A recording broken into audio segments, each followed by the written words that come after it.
Because இந்த quality விஷயம் பேசுகிறத பார்த்தா இப்போ நான் வந்து சீனியர் மோஸ்ட் மினிஸ்டர் வேலு சாரை தான் கேட்கணும்.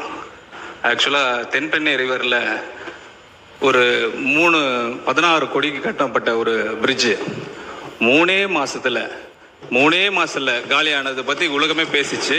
அது உங்களுக்கு தெரியும். அதில் நீங்கள் ஒரு ரிப்போர்ட் மாதிரி கொடுத்துருப்பீங்க. டிஸ்சார்ஜ் வேஸ்ட், அதனால் வாட்டர்ஸ் நிறைய வந்ததுனால 16 கோடியில் கட்டப்பட்ட அந்த ரிவர் மேலே கட்டின பிரிட்ஜு 3 மாதத்தில் டெஸ்ட்ராய் ஆனது. அந்த ஹிஸ்ட்ரி படிச்சிருக்கீங்க நீங்கள், அதை முதல்ல நீங்கள் தெரிஞ்சுக்கணும். அப்புறம் தான் அந்த குவாலிட்டியை பற்றி பேசணும்.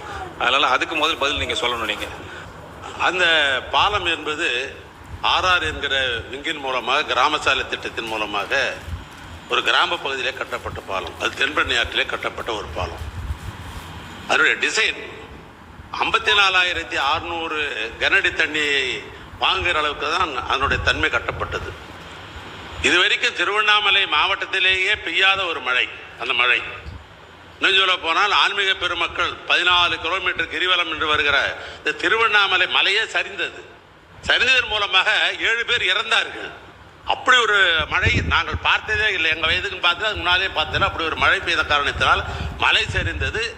அந்த அளவுக்கு ஒரு சேதம். கிருஷ்ணகிரி தருமபுரி மாவட்டங்களில் 50 சென்டிமீட்டருக்கு மேல் மழை பெய்த காரணத்தினால் சாத்தனூர் அணைக்கு வந்த தண்ணி 2.25 கனஅடி தண்ணீர் அங்கே வந்தது. அப்பொழுது பொதுப்பணித்துறை நீர்வளத்துறை அமைச்சர் அவர்கள் எங்கே டேம் உடைஞ்சிருமோ என்பதற்காக இரவோடு இரவாக 2.25 கனஅடி தண்ணீர் திறந்து விட்டார்கள். கனஅடி. அதற்கு பின்னால் பாம்பார் என்று ஒரு ஆறு வருகிறது டேமுக்கு கீழே. டிசைனு 54,600க்கு தான் டிசைன். அது 3 மாதம் இல்லை, கட்டி கொண்டு இருந்த நேரம் முடிகிற தருவாய் அது. அப்படிப்பட்ட நேரத்தில் டேமில் இருந்து 2.25 பாம்பாருடைய தண்ணி இவைகளெல்லாம் சேர்ந்த உடனே 3 லட்சம் கனஅடி தண்ணி புழந்த உடனே அதனுடைய தாங்கும் திறன் இல்லாமல் அது அடித்து கொண்டு போனது என்று அந்த டிசைன்லாம் விளக்கெல்லாம் சொல்லி ஏற்கனவே சட்டமன்றத்தில் பதிவில் இருக்கிறது. அது இயற்கையினுடைய சீற்றம். இந்த டிசைன் மேலே இன்ஜினியரிங் மேலே குறை சொல்ல முடியாதது. ஏன்னா கட்டினது 54,600க்கு, ஆனால் வந்த தண்ணி 3 லட்சம் கனஅடி தண்ணி.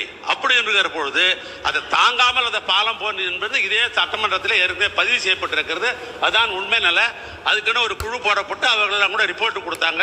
இதில் டிசைனில் தப்பு இல்லை, இது மழை பெய்த காரணத்தினால் 3 லட்சம் கனஅடி தண்ணீர் தாங்குகிற திறன் இல்லாமல் பாலம் அடித்து போனது என்பதுதான் உண்மை. தெரியும். கல்லணை கட்டினது சோழர்கள் காலத்துல. இன்னும் எத்தனை மழை வந்தாலும் நல்லாதான் இருக்கு அந்த பாலம்லாம். நம்ம காலத்துல கட்டின பாலம் தான் 3 மாசத்துல அழிஞ்சு போகுது. அதுக்கு வெள்ளை அறிக்கையில பதில் வருங்கிறத நான் பதிவு பண்ணி மானிய கோரிக்கை விவாதத்துக்கு